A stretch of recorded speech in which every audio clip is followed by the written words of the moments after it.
அவரை மதித்தால் நீ பெரியவர். யாரையும் காயப்படுத்தாமல் இருந்தால் நீ பெரியவர். மாதாவினுடைய இந்த தாட்சியை பாருங்க.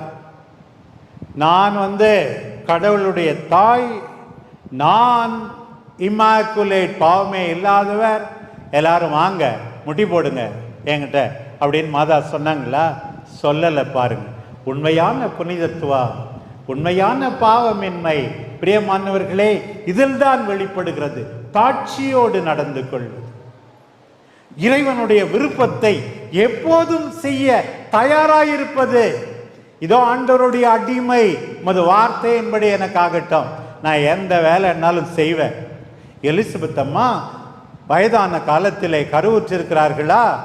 எனவே நான் இப்போது உடனே அவர்களுக்கு உதவி செய்வேன் என்று செய்கின்ற மனப்பாங்கு